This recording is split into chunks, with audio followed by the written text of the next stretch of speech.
It's already time that we came back for episode 3 of our career, our road to UFC stardom.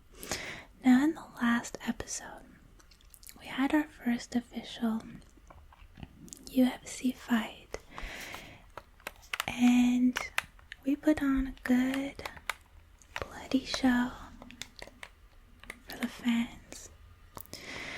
Try to get people to know our name, recognize our name, tune in for our next fight. And now that I think we've accomplished that a little bit. We had a bit of like a bloody brawl.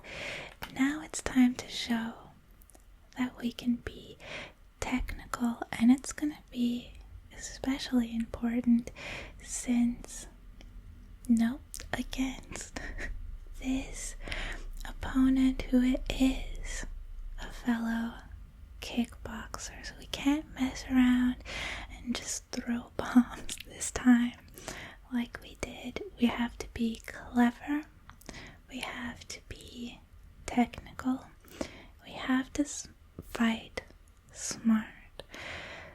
So without any further ado, let's hop in. I'm filming this before what you're about to watch, so depending on how that fight goes, we might have time for another one, which would be our third and final fight on this contract. But I have no idea at this point. I kind of hope that we do, just because I want to get those quick finishes. I want to get performance bonuses, which we did last time. But let's see what we can do in this episode. I'm gonna give it away to the PlayStation screen now. And here we are.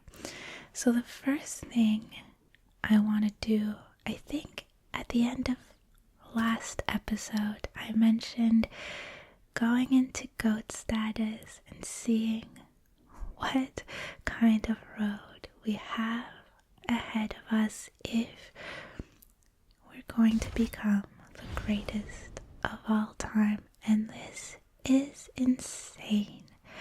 17 career submissions, 50 knockouts, 21 finishes, 43 fights, and 26 wins, which we're on our way to completing. We've got one fight of the night bonus. In the intro I said we had a performance bonus, but that's separate.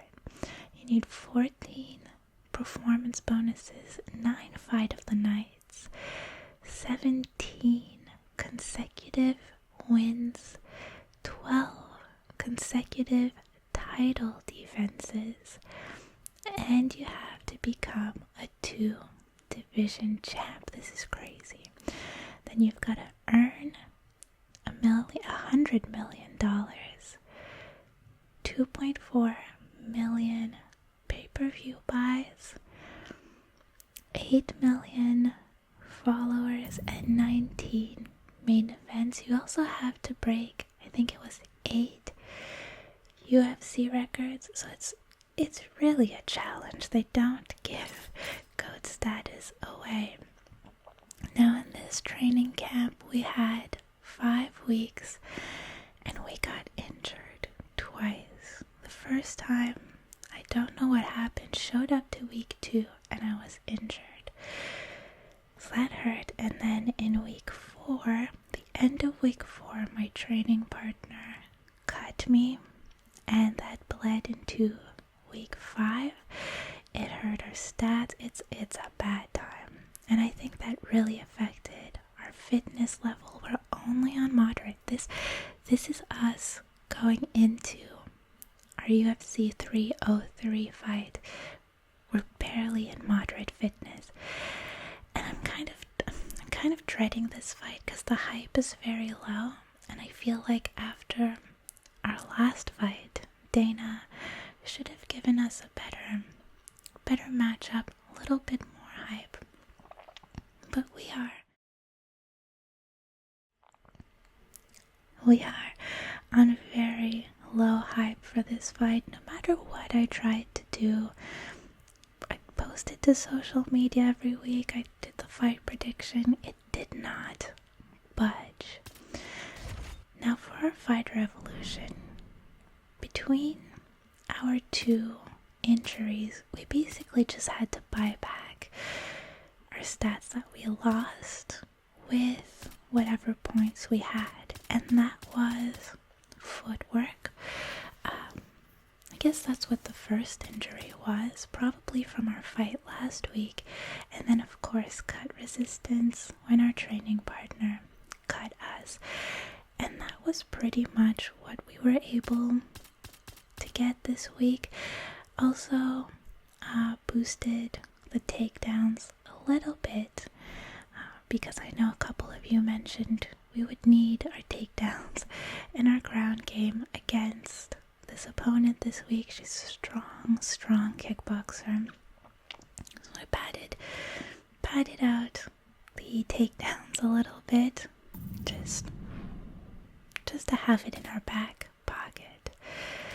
So now, let's advance to the fight. We'll have to advance again, and I'll let you listen to the clicks.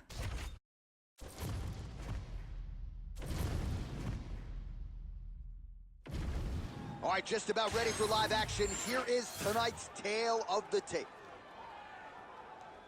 All right, we send it back inside the octagon. Here is Bruce Buffer. Ladies and gentlemen, this fight is 3 rounds in the UFC flyweight division. Introducing first, fighting out of the blue corner, Davis. And now introducing her opponent, fighting out of the red corner, the Executioner.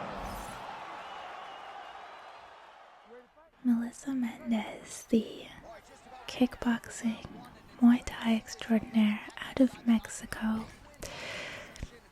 Kind of annoyed that she's from Monterrey, because I have like this weird, I don't think kinship is the right word. Monterrey's in my heart, and I think it's all because I really liked that one, was it like a third jersey that we talked about in a previous video? But now let's talk about the fight. So, touching her up, trying to get a feel for her, and so far so good, to be fair. Figuring out the distance, figuring out how she reacts to my touches. She counters. Definitely a countering fighter. Definitely giving me the space to strike first. I'm seeing her reaction times. She's one of those UFC 5 fighters who blocks a kick to the head before the animation even starts. She sees into the future, I guess. But so far I'm happy with our jab. We kind of rock her with our right hook right out of the gate. So not bad. Keeping her hands low.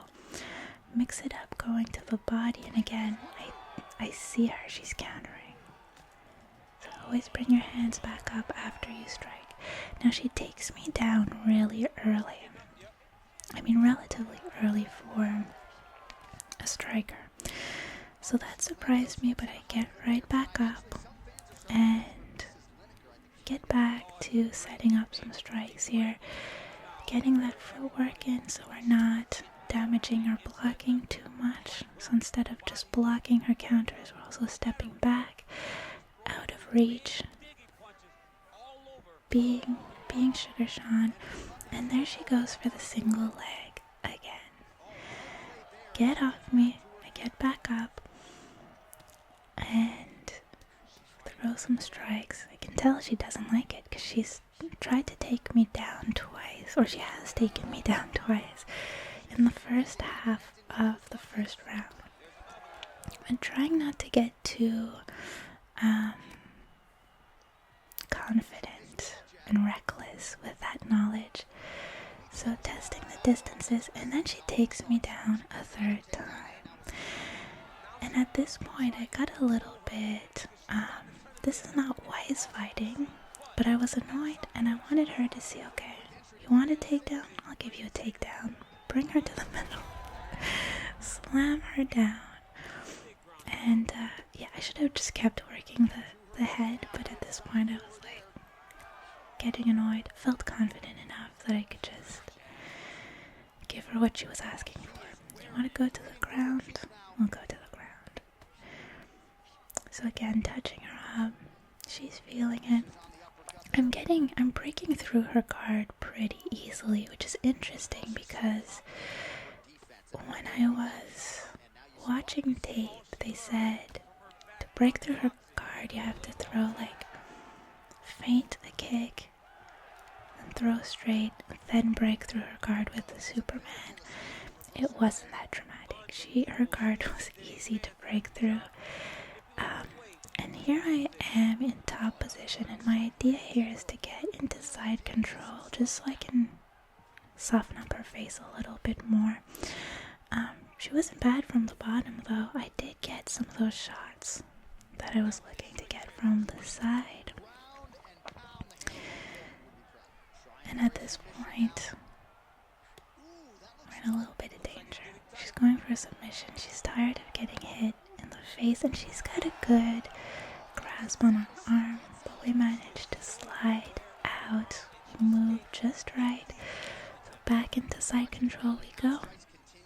Give her a couple face punches. She tries to transition, so I keep the top here, but eventually we're just like, you know what, let's stand again. Neither of us are grapplers, neither of us are jiu-jitsu fighters. So now she gets up, and all of a sudden she starts wailing on me. She got some really good shots in to finish the round, which kind of surprised me, but it wasn't nearly enough to get the upper hand or to get any kind of advantage. So she's got a nice cut under her left eye here, but I decided not to do what I did last time and just try to keep working the same injury. I decided to stick to the game plan. Again, we were being smart this time. Beautiful takedown here. Slamming her on the canvas again. The whole point of that was just to get her off me a little bit, teach her a lesson.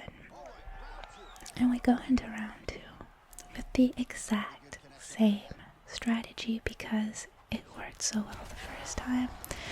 Maybe being a little bit more wise to her takedown attempts and those big overhands she was throwing at the end, but she is definitely coming out a little more technical, a little bit stronger in this round. I think we caught her off guard in the first round, and now she was ready for us. The corner, whatever her corner told her, it worked, but we're still landing those shots. We're getting a jab in before she can complete her strikes, and again, just keeping that footwork going. Get a minor cut here, probably opened the same cut that our training partner created, so thanks for that. But yeah, just trying to totally dominate the fight here, blocking that big upper hand, taking the center of the octagon, and touching her up, finding a hole that we can break through here. A nice little jab uppercut with the left hand. The left hand was landing really well, so kept working on that. A little shot to the body followed by an overhand. She gets a body shot in. She basically does the combo that I gave her. We're trading. We're trading. I think I was trying to get her on the ground here, just again, try to get side control, top position, something, full mount, and let the damage add up. But I was happy to stand up. So again, same combo I found was working for me. Body shot followed by an overhand, and that knocks her down. And that's all we need to end the fight. Second round knockout, baby. Let's look at that again. A little jab, jab. And that's, like I said, it was all the left hand that was connecting in this fight. Didn't even need a cross, an overhand, anything. I think we had wobbled her and worked her enough until that point where just a well-placed jab sent her to the ground, and we finished it with some ground and pound. Let's hear it. Let's hear it, Bruce. Referee Herb Dean's called a stop to this contest at 2 minutes, 3 seconds of round number 2. Declaring the winner by TKO, Camus. All right, there she is. Big win by TKO tonight, and really everything she said to us in our fighter meeting on Thursday came to fruition here on Fight Night. Oh yeah, she made it happen. She will. So there we have it. I'm really happy with that fight. It wasn't as much of a show as the previous one, but it was a good technical fight. We made some money. We got a fight of the night again. I don't know why it wasn't a performance bonus. Gained 8,000 fans, and I'm happy with a 1% longevity hit. Much better than last time, so we gotta keep this up, because if we're only losing 1%, we can manage that GOAT status. Of course, we do have that cut. We're gonna have to work. Gonna have to invest in our cut resistance. And of course, the contract bonus has been updated because we accepted this fight. Now let's look at fight statistics real quick. She did take us down 6 times. No, 4 out of 6 times. 4 times. It was all in round 1, which is definitely something we need to work on. Our takedown defense. It wasn't dangerous against her, but against another opponent, it could be really risky. Our significant strikes, 17 out of 45. I really still want to improve that. I would need to get it up over 50%. Our total strikes, however, they are above 50%. So not bad. We'll keep working on improving that. But significant strikes need to land better. Round 2, she started striking a lot better. Like I was saying, again, we're under 50%. We need to work on this. That being said, though, not so much in this round, but in the first round, despite our takedowns, we had basically all of the control time. So there is something positive to be gained from that, but we do need to work on our takedown defense for when we come up against an actual grappler, an actual jiu-jitsu fighter. That's when that sort of hole in our game is going to become a lot more dangerous. But that's it. Overall, I'm happy with this fight. As a second career UFC fight, it is more than acceptable. Now let's go and see what we have waiting for us as our last fight of this contract. A fight we can't turn down, remember, if we want our contract bonus. So I'm just watching the socials come in now. We've got a hater in Trisha, but Dana liked what he saw. And there you go. We've got Micah backing us up here. So let's see what our fight offer is.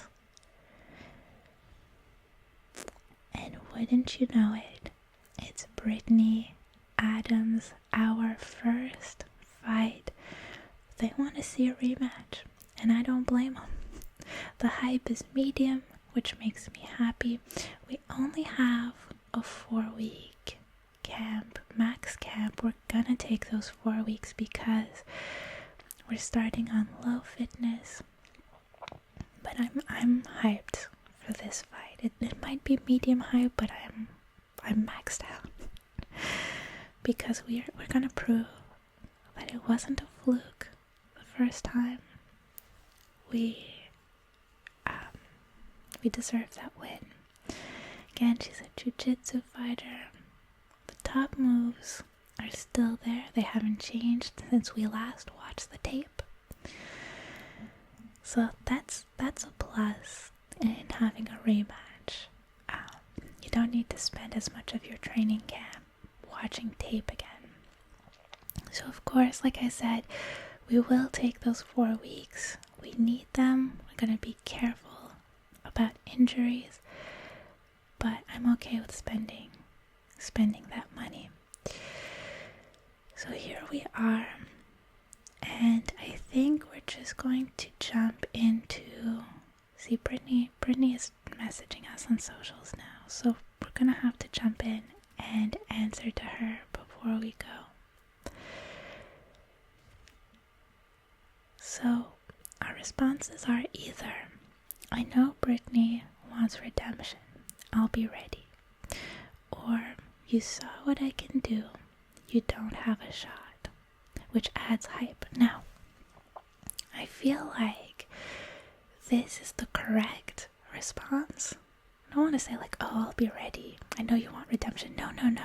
You tell her right off the bat that I'll give her another shot, but it's gonna end just as badly for her.